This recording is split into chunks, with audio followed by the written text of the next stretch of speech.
My children left me to die. The doctors begged them to come, but they said, he is nobody to us. A week later, they burst into the hospital, greedily looking for an inheritance. But my bed was empty. Only a letter was on the pillow.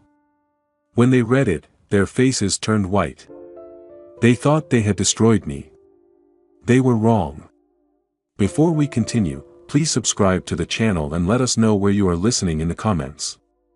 Pain stabbed my chest, yanking me from darkness. My eyes snapped open, squinting against the cold glare of fluorescent lights. The air smelled of antiseptic, sharp and sterile, cutting through the fog in my head. A steady beep, some monitor, probably, drilled into my ears, each pulse syncing with the throb in my ribs. Where was I? My fingers twitched, grazing stiff sheets, and I tried to sit up. Bad idea. My legs felt like lead, and a tug in my arm reminded me of the catheter taped to my skin. I winced, collapsing back onto the pillow. The room was small, all white walls and metal rails. My gaze drifted to the bedside table, my wallet, a gold watch, and my glasses, one lens cracked like a spiderweb. My heart skipped. Those glasses, I'd been wearing them when. A flash hit me. Headlights blinding me, a truck's horn blaring, metal screeching as the world spun. Then nothing. An accident. I'd been in an accident. I fumbled for the call button, my thumb trembling as I pressed it. The door creaked open, and a man in a white coat stepped in, his shoes squeaking on the linoleum. Dr. Adams, his name tag read. He was older, maybe my age, with gray streaks in his hair and a face that looked kind but tired. He glanced at the monitor, then at me, his eyes softening.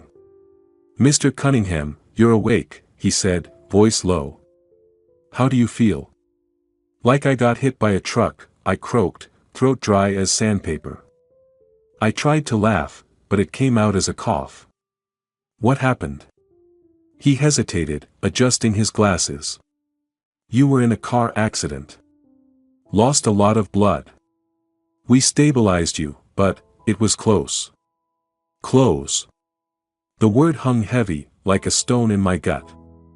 I swallowed, my mind racing. My kids, Eric, Laura, where are they? I pictured them waiting outside, Eric pacing with that impatient scowl, Laura clutching her phone, worried. They had to be here. They were my kids. Dr. Adams looked away, his fingers tightening on the chart in his hands. "We tried contacting them," he said, voice careful, like he was stepping around broken glass. "It's complicated." Complicated? I propped myself up, ignoring the fire in my chest. "What's that supposed to mean? Are they okay?" "They're fine," he said quickly, but his eyes didn't meet mine. He flipped a page in the chart, though I could tell he wasn't reading it. "You need to rest, Mr. Cunningham. Your body's been through a lot." Rest? I didn't want rest. I wanted answers. My kids were fine, but they weren't here. Why? The room felt colder, the beeping louder. I gripped the rail of the bed, my knuckles whitening. "Doc, tell me what's going on. Where are they?" He sighed, his shoulders sagging like he'd been dreading this. "We'll talk soon, I promise. But right now." "No," my voice came out sharper than I meant, hoarse but firm. "I want to know. Now."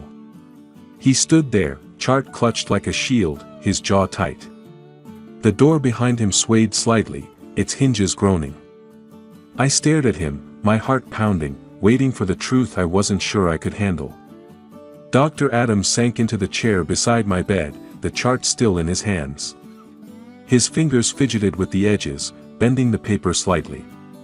Outside, rain tapped the window, a soft rhythm against the hum of the hospital. The air felt thick, like it was pressing down on me, waiting for him to speak. "I need you to stay calm, Mr. Cunningham," he said, his voice steady but heavy, like he was carrying something he didn't want to share. "You've been through enough." "Calm?" I rasped, my grip tightening on the sheets. You said my kids are fine, but they're not here. What's going on? He exhaled, long and slow, his eyes dropping to the floor. After the accident, you needed blood urgently. We didn't have enough of your type in the bank. I called your son, Eric, first. Then your daughter, Laura. He paused, his lips pressing into a thin line. They didn't come. The words hit like a punch, stealing my breath. Didn't come. My kids. I blinked, waiting for him to take it back, to say he'd misspoken. But he didn't. The monitor's beep filled the silence, each pulse mocking me. What do you mean, didn't come? My voice cracked, barely above a whisper. I spoke to Eric myself, Adam said, his tone softer now, almost apologetic. I told him it was critical, that you might not make it. He said, he hesitated, glancing at me like he was gauging how much I could take. He said, that's his problem. His problem. The words echoed, sharp and cold, slicing through me. Eric, my son, the boy I'd bailed out of every mess, the one I'd handed a car, a business, a life, said that? I froze, my chest hollow, like someone had carved out my heart and left nothing behind. I saw him in my mind, grinning as I gave him the keys to that Mustang, his laugh so full of life. Had that been a lie? And Laura? I asked, dreading the answer but needing it. My daughter, my little girl who'd hugged me so tight when I paid for her college, promising she'd never forget it. Adam shifted, his chair creaking. She didn't say much. Just, hung up. Hung up. The rain outside grew louder, each drop a hammer against my skull. Laura, with her polished smiles and endless posts about gratitude, couldn't even spare a word for her dying father. I stared at the ceiling, my eyes burning, but I wouldn't let the tears fall. Not yet. I'm sorry, James, Adam said, using my first name for the first time. His hand hovered over my shoulder, then dropped. I didn't want to tell you like this, but you deserved to know. Deserved. The word felt wrong, like a consolation prize for a game I'd already lost. I turned my head toward the window, the glass streaked with rain, blurring the world outside. Can you leave me alone for a bit? My voice was flat, empty. He nodded, standing. I'll check on you soon. If you need anything. I won't. I didn't look at him. The door creaked as he left, the sound fading into the quiet. Alone, I stared at the rain, each drop a reminder of what I'd lost. My kids, my family, my reason to keep going. Why fight for them now? Why fight at all? The rain had slowed to a drizzle, its soft patter the only sound in the room. I lay still, staring at the ceiling, the tiles above me a map of cracks and stains. My chest ached, not just from the accident but from something deeper, a void that grew with every breath. Eric's words, his problem, looped in my head, tangled with Laura's silence. My kids. My blood. They'd left me to die. I turned my head, my neck stiff, and my eyes landed on the bedside table. My watch sat there, gold and worn, its face etched with a faint inscription, to James, forever, Clara. My wife's gift, given the day we learned she wouldn't make it. I reached out, my fingers brushing the warm metal, and for a moment, I felt her hand in mine, steady and sure. Clara would have fought for me. But she was gone, and the kids I'd raised in her memory had turned their backs. I closed my eyes, memories flooding in. Eric and Laura, so small they barely reached my knees, giggling as I read them stories, their heads nestled against my chest. I'd given up promotions, worked nights, built a life for them. Every sacrifice, every choice, was for them. And for what? To be discarded like an old debt? The thought crept in, quiet but heavy, maybe I should let go. Just close my eyes, let the pain take me. No more fighting, no more betrayal. The monitor's beep slowed, matching my shallow breaths, and I wondered if it would be that easy. To slip away, to stop being his problem. But then another memory surfaced, sharper, fiercer. Years ago, when my business was crumbling, I'd sat in a dark office, bills piling up, everyone telling me to quit. I didn't. I clawed my way back, built an empire from nothing. That man, that James, didn't give up. He fought. I opened my eyes, my jaw tightening. Was I really ready to let their betrayal win? My gaze flicked to the watch again. Clara's voice echoed in my mind. You're stronger than you know. I wasn't done. Not yet. I shifted, wincing as pain shot through my ribs, and reached for my phone on the table. My fingers hovered over the screen, trembling. Michael, my friend, my lawyer, he'd understand. He'd know what to do. I stared at the phone, my thumb poised over his name. The room was silent now, the rain gone, leaving only the faint hum of the hospital. Could I trust him? Could I trust anyone? The door to the room felt far away, but in my mind, it was opening, leading somewhere new. I just had to take the first step. The phone felt heavy in my hand, its cracked screen glowing faintly in the dim hospital room. My thumb hovered over Michael's name, the weight of my kid's betrayal pressing down like a stone in my chest. Eric's cold words, his problem, and Laura's silence churned in my mind, fueling a fire I hadn't felt in years. I'd given them everything, college, cars, second chances, and they'd left me to die. No more. I wasn't done yet. I pressed the call button, my heart thudding against my bruised ribs. The drip in my arm pulsed with each beep of the monitor, a reminder I was still here, still fighting. The line clicked, and Michael's voice came through, warm but edged with that familiar sarcasm. James, you're alive. I was about to send a search party.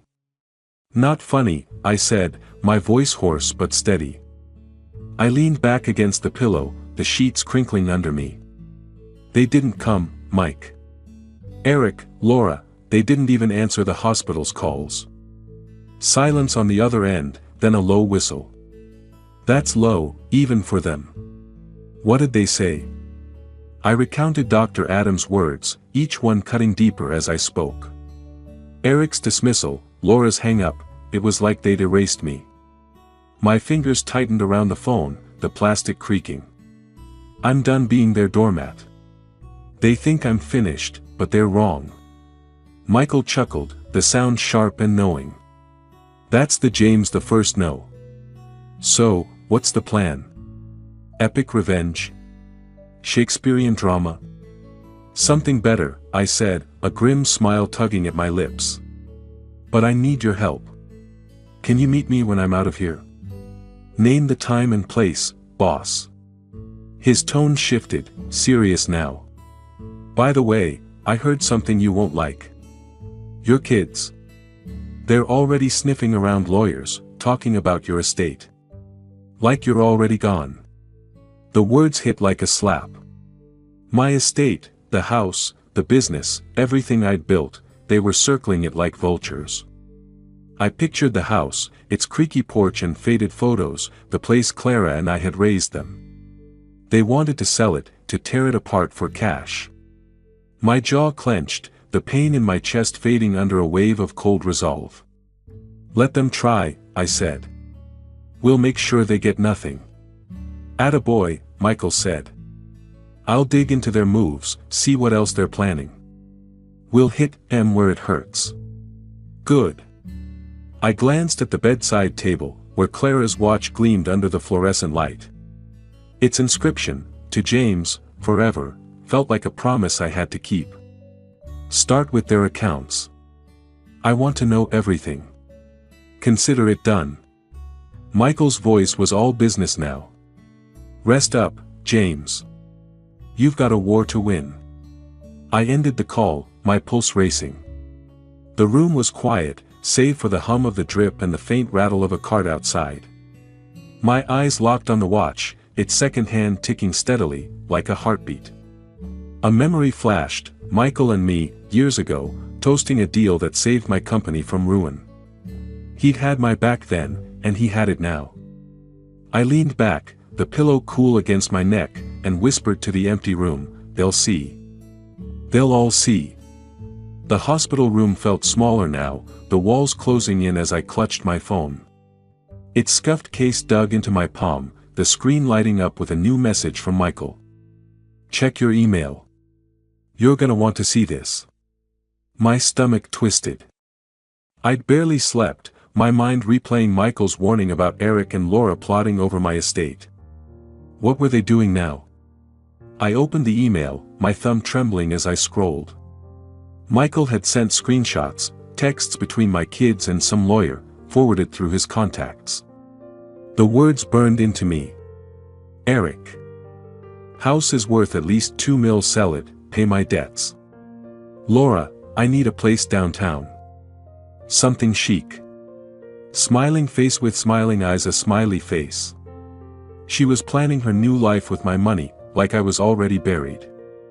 I zoomed in, my eyes narrowing at Eric's next message, "He's not coming back. Let's move fast." The arrogance, the certainty, they thought I was done. I remembered the day I'd handed Eric a check for his restaurant, his eyes bright with promises. "I'll make you proud, Dad." Lies. He'd run it into the ground, and now he wanted my home to cover his mistakes.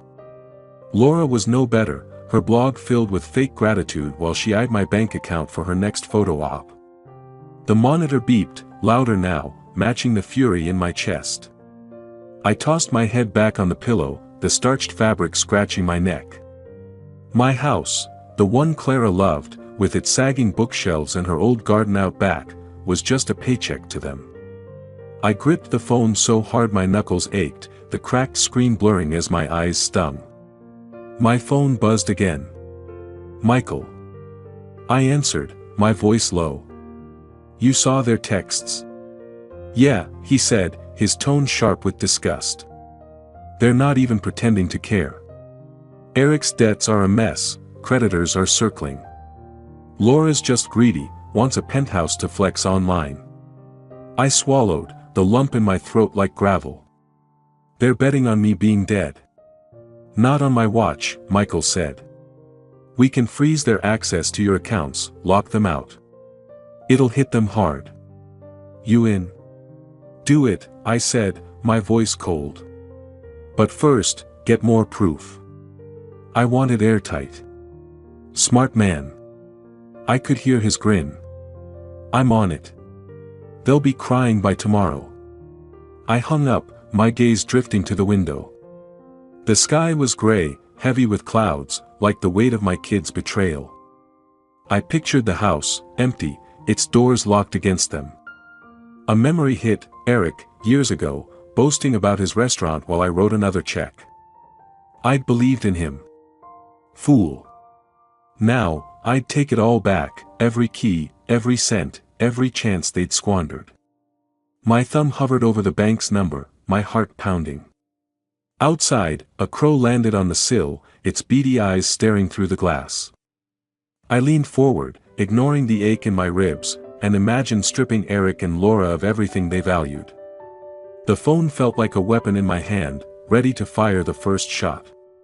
Sunlight slipped through the hospital blinds, painting stripes on the wall. I sat up, wincing as my ribs protested, and grabbed my phone. The weight of yesterday's decision, locking Eric and Laura out, felt real now, like a fire in my bones. They'd spent years bleeding me dry, and I was done. Today, I'd start taking back control. I dialed the bank, my voice steady despite the cough that scratched my throat. The employee on the line, a woman with a bored tone, picked up. "First National, how can I help?" "James Cunningham," I said, leaning forward, the four-line tugging at my arm. "I need to block all secondary cards on my accounts. Eric and Laura Cunningham. Effective immediately." She hesitated, keys clicking in the background. "Sir, that's unusual. Can you confirm the account details?" I rattled off the numbers, my memory sharp despite the haze of painkillers. My eyes flicked to Clara's watch on the bedside table, its steady tick grounding me. I pictured Laura swiping her card for another designer bag, Eric dodging creditors with my money. Not anymore. Done, the woman said finally, her voice tinged with surprise. The cards are disabled. Anything else? No. That's all. I hung up, a rush of triumph flooding my chest. It was small, but it was a start. I leaned back, the pillow cool against my neck, and let out a breath I hadn't realized I'd been holding. A memory flashed, Laura, batting her eyes as she asked for a new card for her blog projects. I'd said yes, like always. Never again. The door swung open, and a nurse stepped in, her tray clinking with supplies. She glanced at me, her eyes crinkling above her mask. You look like you just won the lottery, Mr. Cunningham. Something better, I said, a half-smile breaking through. She laughed, checking my chart, and the normalcy of it felt strange, like a pause before a storm. My phone buzzed, Michael. A text, cards blocked. Kids are freaking out. Eric's blowing up his lawyer's phone. I grinned, the first real smile in days. I could see it, Eric's red face, Laura's fake tears as their plans crumbled. They'd thought I was weak, finished. They were wrong. The nurse left, the door creaking shut, and I stared at the sunlight on the wall. It felt like a sign, a crack in the darkness. Another memory hit, Eric, years ago, promising to pay me back for his restaurant. I'd believed him, handed over the cash, watched him fail. Now, I was the one cutting the strings. My phone vibrated again, the screen lighting up with Eric's name. My smile faded. He was calling, probably furious, ready to beg or yell. I stared at the screen, my thumb hovering over the decline button. The room was quiet, the sunlight warm on my hand. I set the phone face down on the table, letting it buzz, and turned my eyes to the window, where the world was waiting. The phone buzzed again, Eric's name flashing on the cracked screen. My thumb hovered, pulse quickening, as the hospital room's sterile air pressed against my skin. The tray of untouched lunch, congealed soup and a soggy roll, sat on the bedside table, its faint onion smell mixing with the sharp tang of disinfectant. I took a slow breath, steeling myself, and answered. Dad, what the hell? Eric's voice exploded through the speaker, raw and jagged, like he'd been yelling for hours. You blocked our cards. You trying to ruin us? I leaned back against the pillow, the foreline tugging at my arm. His anger was no surprise, but it still stung, a dull ache beneath my ribs. Ruin you? I said, keeping my tone even, almost amused. I'm just protecting what's mine. Protecting, he spat. You're screwing us over. I've got bills, Dad. Creditors breathing down my neck. You know that. I pictured him, red-faced, pacing outside some bar, probably, his life unraveling because I'd cut the strings. A memory flickered, Laura, twirling in a new dress, paid for with my card, giggling about her brand. I'd smiled then, proud. Fool. Maybe you should have thought about that before you left me here to die, I said, my voice low, sharp.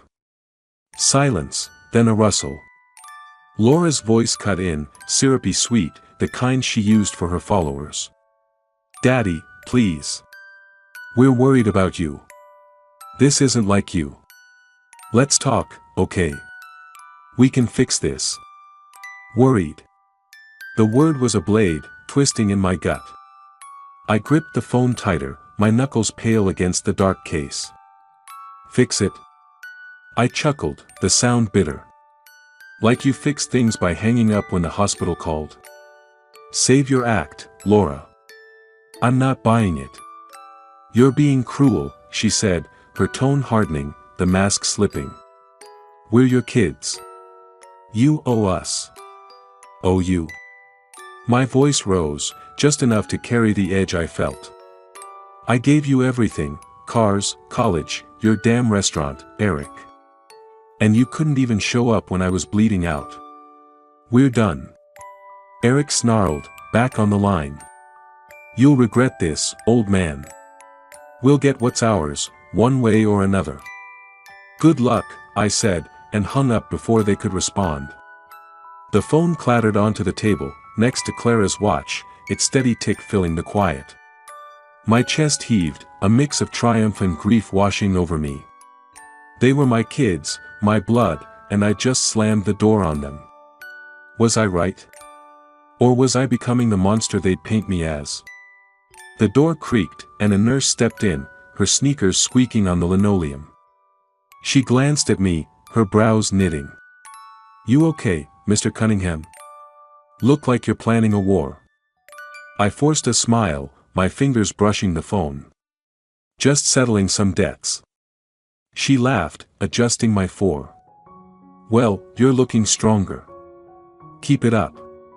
She left, the door groaning shut, and I stared at the ceiling, the shadows of the blinds slicing the light. Eric's threat echoed, we'll get what's ours. Let them try. I reached for the phone again, scrolling to Michael's number. Whatever came next, I'd be ready. The hospital room was too quiet, the hum of the monitor a faint pulse in the background. I sat up, ignoring the dull ache in my chest, and dialed Michael. The phone's weight felt good in my hand. Like a tool I was finally learning to wield. Clara's watch gleamed on the bedside table, its second hand marching forward, urging me on. Eric and Laura thought they could bully me into submission. They were about to learn how wrong they were. Michael picked up on the first ring, his voice crackling with energy. James, you ready to turn up the heat? More than ready, I said, my tone firm despite the rasp in my throat. I want them out of my house. Change the locks. Get their stuff, clothes, gadgets, all of it, onto the lawn. Let them see what it's like to lose something. He laughed, a sharp, gleeful sound. Oh, I'm already on it. Got a locksmith at the house now, and I'm hauling their junk out as we speak. Eric's fancy TV, Laura's shoe collection, it's all hitting the grass. I closed my eyes, picturing it, boxes piled under the oak tree, rain soaking Laura's dresses, Eric's electronics shorting out. A rush of satisfaction warmed me, but a pang followed, sharp and unexpected. A memory surfaced, Christmas, years ago, the kids small and wide-eyed, stringing lights on a lopsided tree in that same living room. Their laughter had filled the house, back when it was a home. I shook it off, my jaw tightening. That was gone. They'd made their choice. Send me proof when it's done, I said, opening my eyes. I want to see it. You got it, Michael said. This'll hit them where it hurts. They'll be screaming by noon. Good. I hung up, my fingers drumming on the sheets. The room smelled of antiseptic and stale coffee, the air heavy with the weight of what I'd just ordered. Was I going too far? No. They'd pushed me here, left me to rot. This was justice. The door swung open, and the nurse from earlier stepped in, her tray clinking with fresh bandages. She glanced at me, her eyes narrowing. You're awfully quiet, Mr. Cunningham. Everything all right? Better than ever, I said, managing a half smile. She didn't need to know the storm in my head. She raised an eyebrow, swapping out my 4 bag. Well, you're healing fast. Keep that fire in you. She left, and I leaned back, the pillow cool against my neck. My phone buzzed, Michael, with a photo. I opened it, my breath catching. There it was, a heap of boxes on the lawn, Laura's heels spilling out, Eric's gaming console half covered by a tarp. Rain streaked the image, blurring the edges, like a painting of my revenge. I stared at the screen, a grim satisfaction settling in. But then another buzz, Laura's name. A text, you serious? We're coming to the house. My smile faded, my pulse quickening. They were running to the scene, ready to fight. Fine. Let them see the new locks, the closed doors. I set the phone down, my eyes drifting to the window, where rain tapped the glass like a countdown. Rain drummed against the hospital window, a steady rhythm that matched the thud in my chest. My phone lit up again, Eric's name glaring on the screen. I knew what was coming. Michael's photo of their belongings on the lawn had probably reached them. I took a slow breath, the air sharp with the scent of coffee from the nurse's earlier visit, and answered. "You threw our stuff out." Eric's voice was a roar, thick with fury, the sound of rain and wind crackling in the background. "You're insane. It's pouring, and my gear's ruined." I leaned back, my fingers curling around the phone, my voice calm as ice. "My house, my rules. You don't live there anymore. You can't do this," he shouted, his words tripping over each other. "That's our home." I corrected, my tone flat. "You made it clear I'm nothing to you. Now you get to feel the same." Laura's voice broke in, shrill and shaking, cutting through the patter of rain. "Daddy, this is cruel. We'll sue you for this. You can't just kick us out." "Sue me?" I chuckled, the sound low and bitter. "Go ahead. It's my name on the deed. You've got nothing." I pictured them standing on the lawn, soaked, scrambling to save their precious things. A twisted part of me savored it. A memory hit, last year, sitting them down, begging them to take responsibility. Eric had laughed, Laura rolled her eyes, both dismissing me like I was a nagging old man. I'd let it slide, hoping they'd change. No more. "You're a monster," Laura hissed, her voice venomous now. "You'll pay for this." "I already have," I said, my voice steady despite the ache in my ribs. "You made sure of that when you left me here." I hung up, the silence in the room louder than their screams. My hand trembled as I set the phone down, Clara's watch ticking softly beside it. Their threats hung in the air, but I felt no fear, only a cold, hard resolve. My phone buzzed again, "Michael." A text, "Locks changed. They're losing it out there." I nodded to myself, a faint smile tugging at my lips. They were cornered, and I was just getting started. A memory of the house flashed, its creaky stairs, Clara's garden, now locked against them, a fortress I controlled. The door creaked, and the nurse stepped in, her clipboard tucked under her arm. "Good news, Mr. Cunningham," she said, her voice bright. "Doctor says you're clear for discharge soon. Ready to go home?" Home. The word sparked something in me, a mix of longing and defiance. "Yeah," I said, my eyes drifting to the bedside table, where my wallet and watch waited.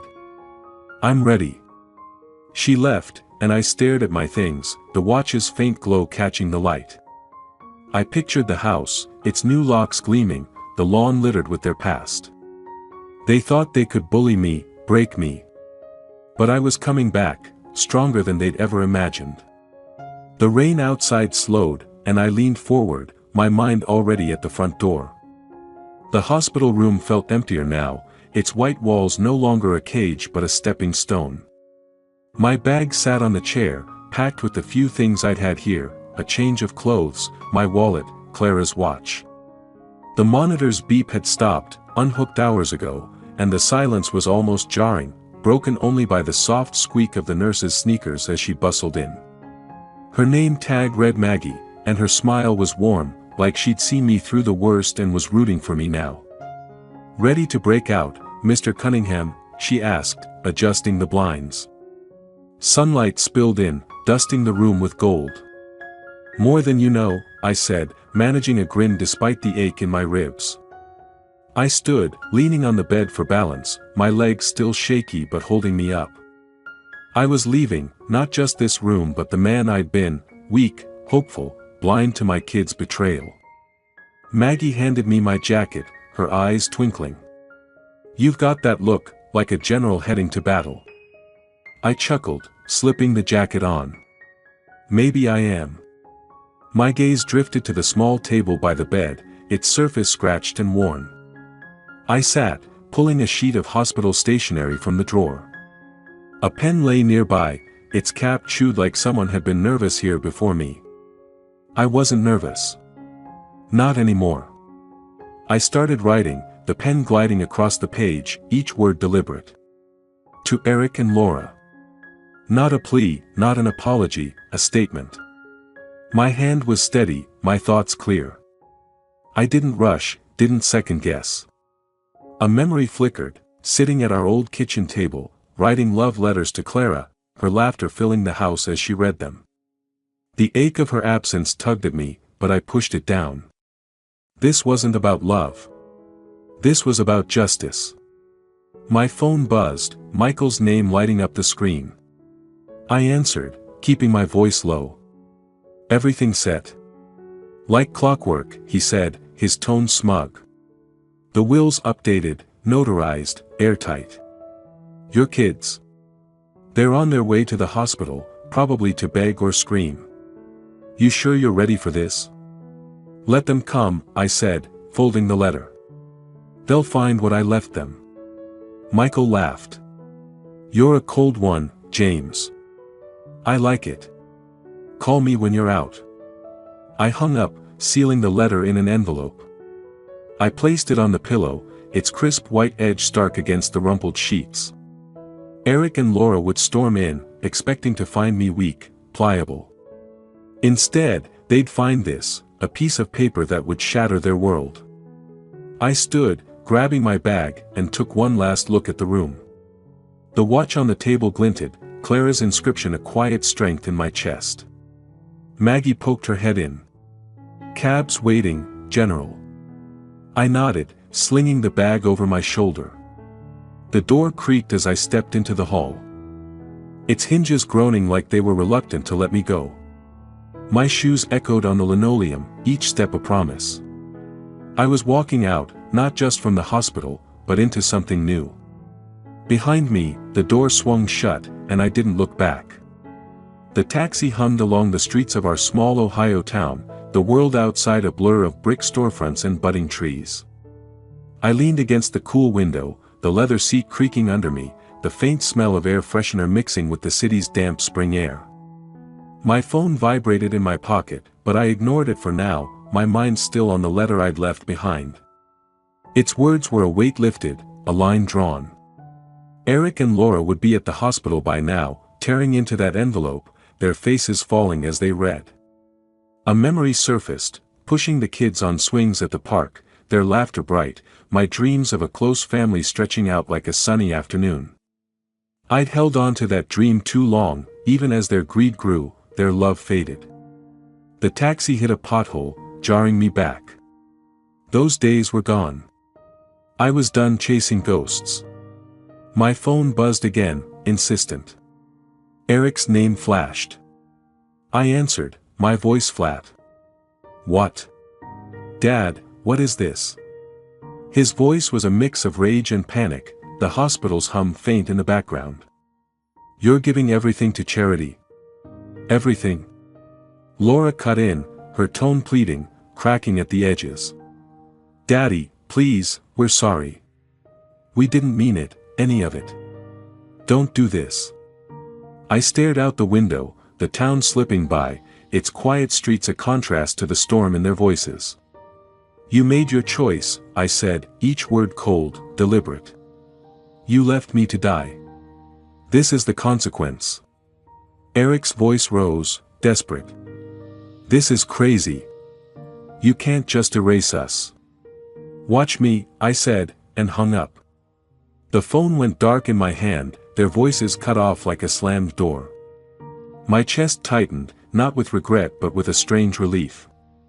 I'd carried their weight too long, every bailout, every excuse. No more. A text from Michael popped up, you did it, man. They're done. Proud of you. I nodded to myself, a faint smile tugging at my lips. The taxi slowed at a light, and I pulled my wallet from my pocket. Inside was a photo, creased and faded, Eric and Laura as kids, grinning at a fair, cotton candy smudging their faces. I traced the edge, the ache of what could have been sharp but fleeting. Then I slipped it into my coat pocket, out of sight but not forgotten. The driver glanced back. "You okay, sir?" "Yeah," I said, my voice steady. "Just heading home." He nodded, and the taxi rolled on, the town's familiar shapes unfolding outside. The hospital was behind me, the letter's truth sinking into my kids' lives like a stone. I leaned back, the city's pulse thrumming through the glass, and felt something new, freedom, sharp and clean, waiting just beyond the next turn. The cafe buzzed with life, the air thick with the scent of fresh coffee and warm pastries. I sat by the window, the wooden table scratched from years of use, a half-empty mug in front of me. Outside, the streets of our Ohio town hummed, kids on bikes, couples strolling, the spring sun glinting off shop windows. Michael sat across from me, his tie loosened, a grin spreading as he flipped through papers about the charities we'd chosen. "You're a regular saint now, James," he teased, tapping the documents. "Giving it all to kids' hospitals, housing programs, hell, you're rewriting your legacy." I laughed, the sound easier than it had been in months. "Just doing what feels right. They'll make better use of it than my kids ever would." He leaned back, sipping his coffee. "Speaking of, heard from Eric or Laura?" "Not since the hospital." I shrugged, the weight of their names lighter now. "They're out of moves. Let them figure it out." Michael nodded, his eyes softening. "You're a tougher man than I am. But damn, you pulled it off." I looked out the window, a memory flickering, planning my will years ago, picturing Eric and Laura grateful, carrying on my name. I'd been so sure they'd value me. Instead, they'd valued my bank account. The sting was still there, but it was dull, like a bruise fading. I'd built something better now. Something that mattered. My fingers brushed my wallet, and I pulled out the photo of the kids, Eric and Laura, young and carefree, their smiles frozen in time. I stared at it, the cafe's chatter fading. They'd been my world once, my reason to fight. Now, they were a chapter closed. I opened the table's small drawer, a quirky feature of this old place, and slid the photo inside. It felt right, letting them go without anger, without regret. "You good?" Michael asked, watching me. "Yeah," I said, closing the drawer with a soft click. "Better than good." He raised his mug. "To the new James Cunningham, then. World changer." I clinked my mug against his, the ceramic warm in my hand. "To starting over." The cafe door jingled, a family stepping in, their laughter bright. I watched them, then turned to the window, the town alive with possibility. A new project was forming in my mind, maybe a community center, something to give back. The thought sparked a quiet excitement, a purpose I hadn't felt in years. I lifted my coffee, the steam curling like a promise, and smiled. The world was open, and I was ready to walk through its doors. If you liked this story, please like this video, subscribe to the channel, and share your impressions of this story in the comments. To listen to the next story, click on the box on the left. Thank you for watching.